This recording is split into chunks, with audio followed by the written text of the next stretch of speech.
Bonjour. Robert Forisson s'est fait connaître dans les années 1970 en contestant l'existence des chambres à gaz. C'est ce que l'on a appelé l'affaire Forisson. Alors pour ceux qui ne le connaissent pas, Robert Forisson est une figure incontournable du négationnisme. Le négationnisme, c'est le fait de nier le génocide des Juifs pendant la Seconde Guerre mondiale ou, plus généralement, le fait de nier un crime contre l'humanité. En 2008, l'humoriste Dieudonné a déclenché une vive polémique en recevant sur scène Robert Forisson pendant l'un de ses spectacles. En 2012, Robert Forisson a même été reçu à Téhéran par l'ancien président iranien Mahmoud Ahmadinejad à l'occasion d'un débat sur la Shoah. Robert Forisson est décédé en 2018, mais ses thèses restent très influentes dans les milieux d'extrême droite. Alors, ce que je vous propose dans cette vidéo, c'est de revenir sur l'argumentation de Robert Forisson et d'essayer de comprendre pourquoi les thèses de Robert Forisson sur les chambres à gaz sont une imposture.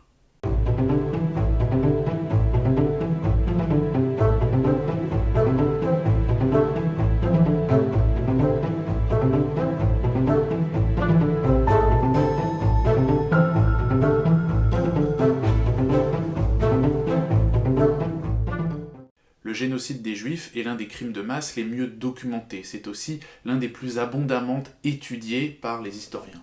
L'existence des chambres à gaz est attestée par une quantité colossale de documents de différentes natures. Il y a tout d'abord le témoignage des rescapés de la Shoah, en particulier le témoignage des anciens Sonderkommando, qui étaient des détenus chargés d'extraire les corps des chambres à gaz. Il y a ensuite le témoignage des anciens SS, qui ont directement participé à la solution finale. On peut citer l'exemple de Rudolf Höss, qui était le commandant en chef du camp d'Auschwitz-Birkenau.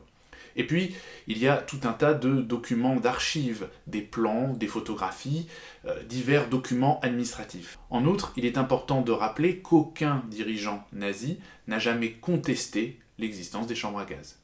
Alors, on peut se demander pourquoi Robert Forisson contestait l'existence des chambres à gaz. Eh bien, les raisons sont avant tout idéologique. Robert Forisson était proche de l'extrême droite, il a été condamné à plusieurs reprises pour des propos antisémites. En effet, Robert Forisson affirmait que la Shoah était un mythe inventé par les Juifs pour culpabiliser les États européens à la fin de la Seconde Guerre mondiale. Le problème, c'est que le discours négationniste a souvent l'apparence d'une démonstration scientifique. Robert Forisson a publié plusieurs articles, des livres et même des vidéos dans lesquels il développe ses théories sur la Shoah, et à première vue, son argumentation peut sembler assez convaincante. Mais quand on examine de plus près les arguments de Robert Forisson, on se rend compte que ça ne tient pas la route. Alors il faut rappeler que Robert Forisson n'était pas un historien, il était maître de conférences en littérature française. Et plusieurs historiens ont déconstruit les théories de Robert Forisson sur les chambres à gaz. L'historien Pierre Vidal-Naquet a publié plusieurs articles dénonçant les thèses négationnistes. En 1987, ces articles ont été réunis dans le livre « Les assassins de la mémoire ». L'historien Maxime Steinberg, spécialiste de la Shoah, a publié en 1990 « Les yeux du témoin et le regard du borgne », un ouvrage extrêmement précis et rigoureux dans lequel l'auteur déconstruit méthodiquement toutes les thèses de Forisson sur les chambres à gaz. Plus récemment, l'historienne Valérie Higounet, spécialiste du négationnisme, a consacré plusieurs publications à Robert Forisson et à ses méthodes de travail. Elle a notamment publié en 2012 une biographie de Forisson. Pour tenter de comprendre les procédés argumentatifs utilisés par Forisson, je vous propose de revenir sur 3 exemples.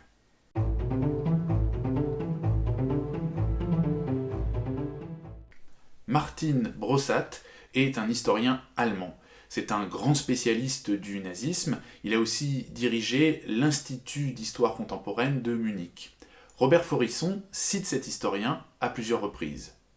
Par exemple, en 1979, Forisson écrit « Je constate qu'il y a un débat sur l'existence ou non des chambres à gaz.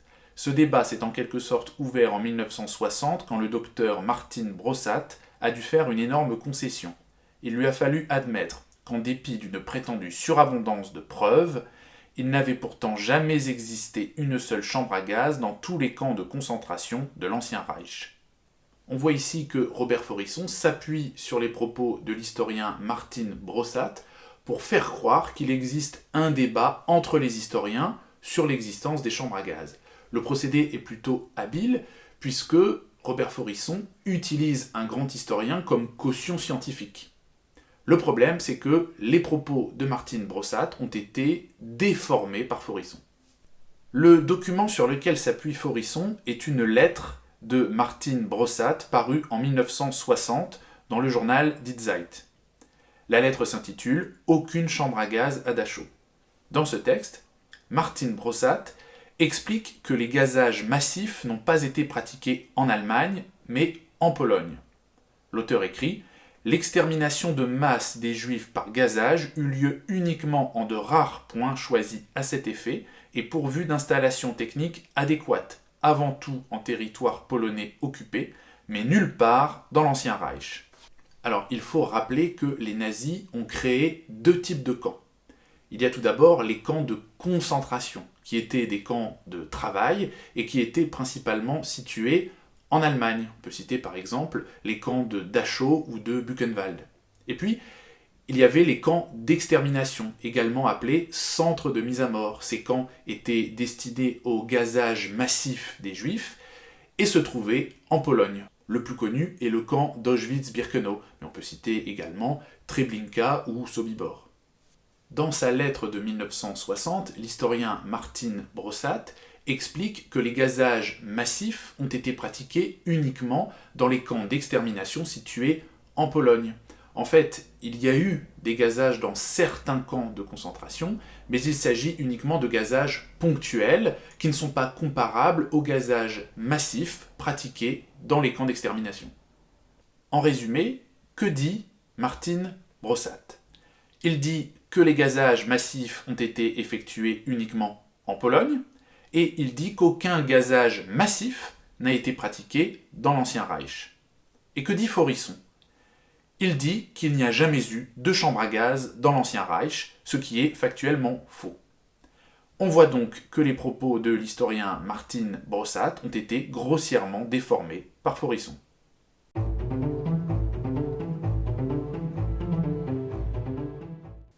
Faurisson prétend que le gazage des Juifs était techniquement impossible. Alors, d'où vient cette théorie ? Faurisson a développé cette idée en visitant le camp d'Auschwitz-Birkenau et en étudiant la chambre à gaz du Créma 1, c'est-à-dire du crématorium numéro 1 de Birkenau.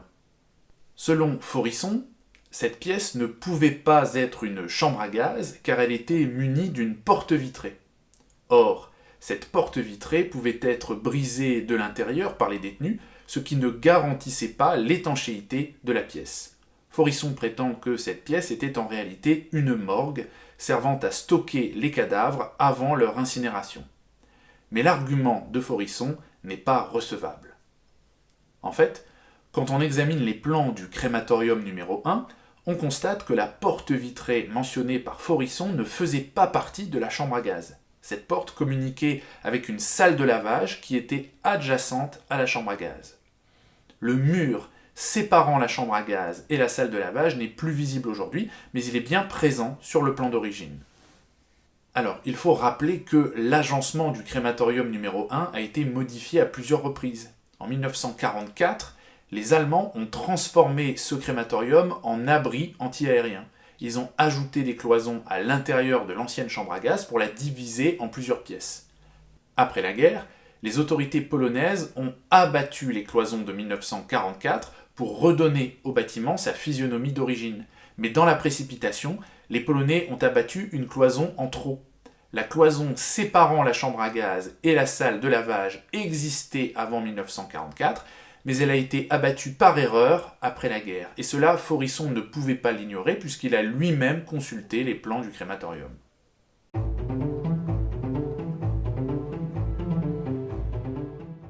Robert Faurisson affirme que la plupart des Juifs tués pendant la Seconde Guerre mondiale sont morts de causes naturelles. Selon Faurisson, c'est une épidémie de typhus qui aurait anéanti les détenus du camp d'Auschwitz-Birkenau. Alors, d'où vient cette théorie ? Robert Faurisson s'appuie sur le journal du docteur Johann Paul Kremer, médecin SS au camp d'Auschwitz-Birkenau. Le docteur Kremer est un témoin direct de la Shoah. Dans son journal, Kremer évoque effectivement des cas de typhus, notamment parmi les officiers SS du camp d'Auschwitz-Birkenau. Mais à aucun moment, le docteur Kremer ne dit que le typhus est la principale cause de décès chez les détenus du camp d'Auschwitz-Birkenau. Pour étayer sa théorie, Robert Faurisson interprète de façon fantaisiste plusieurs passages du journal du docteur Kremer. Par exemple, le docteur Kremer utilise à plusieurs reprises le terme Sonderaktion, qui signifie action spéciale. Ce terme est un euphémisme pour désigner les opérations de gazage. Mais selon Robert Faurisson, le terme Sonderaktion désignerait un examen médical dont le but serait d'identifier les détenus souffrant du typhus. En fait, Faurisson fait un contresens. L'interprétation qu'il propose n'est pas du tout cohérente. Lors de son procès, le docteur Kremer a clairement dit que les actions spéciales désignaient des mises à mort par gazage. Donc l'interprétation de Faurisson est invalidée par le docteur Kremer lui-même. De plus, dans son journal, Kremer écrit à la date du 18 octobre 1942 « J'ai assisté à la 11e action spéciale, scènes horribles avec 3 femmes qui suppliaient de leur laisser la vie sauve. S'il s'agit d'un simple examen médical, on comprend mal pourquoi des détenus demandent qu'on leur laisse la vie sauve. Cela montre une fois encore que l'interprétation de Faurisson est incohérente. » Deuxième exemple, dans son journal, le docteur Kremer décrit Auschwitz-Birkenau comme le camp de l'extermination, das Lager der Vernichtung. Le mot Vernichtung, qui signifie anéantissement ou extermination, fait ici référence à l'extermination des Juifs par les SS.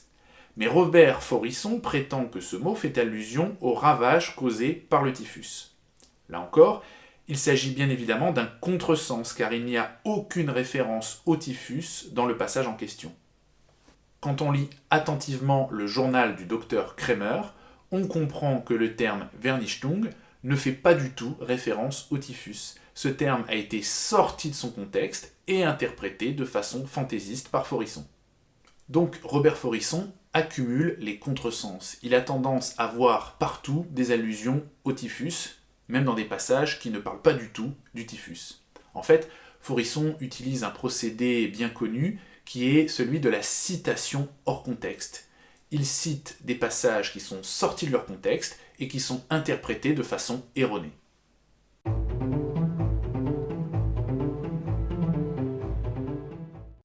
Les quelques exemples que nous venons d'étudier montrent que la méthode de Robert Faurisson repose sur des procédés de falsification. Faurisson déforme systématiquement les documents qu'il cite. Alors, on peut se poser la question, Faurisson avait-il conscience de ce qu'il faisait? A-t-il menti de façon délibérée ou a-t-il simplement fait des erreurs d'interprétation? Sur ce point, les historiens sont assez unanimes. Faurisson a menti et il en avait pleinement conscience. L'historienne Valérie Higounet, par exemple, affirme que Faurisson a cherché à tromper le public en utilisant des procédés frauduleux. Alors il faut bien comprendre que le négationnisme n'est pas une théorie historique. Les négationnistes se situent en dehors du champ de la recherche historique. Leurs méthodes ne sont pas des méthodes scientifiques. Alors quelle est la différence entre la démarche des historiens et la démarche des négationnistes? Les historiens cherchent à établir les faits en étudiant les sources de la façon la plus objective et la plus rigoureuse possible. Les négationnistes ne cherchent pas à établir les faits, ils cherchent à les nier. Ils partent du principe que le génocide des Juifs n'a pas eu lieu et ils vont rechercher dans les sources tous les éléments, tous les petits détails susceptibles de corroborer leur postulat initial. La démarche des négationnistes se situe donc aux antipodes de la démarche scientifique des historiens. Autrement dit, le négationnisme est une imposture. Pour finir, il est important de rappeler qu'en France, le négationnisme est un délit. En effet, la loi Guessot, votée en 1990, interdit de nier un crime contre l'humanité. Cette interdiction ne s'applique pas seulement à la Shoah, elle s'applique à tous les crimes contre l'humanité reconnus par la France, comme par exemple l'esclavage et la traite des Noirs. En conclusion, n'oubliez pas ceci, faire de l'histoire, c'est étudier les faits, pas les nier. À bientôt dans le rétro.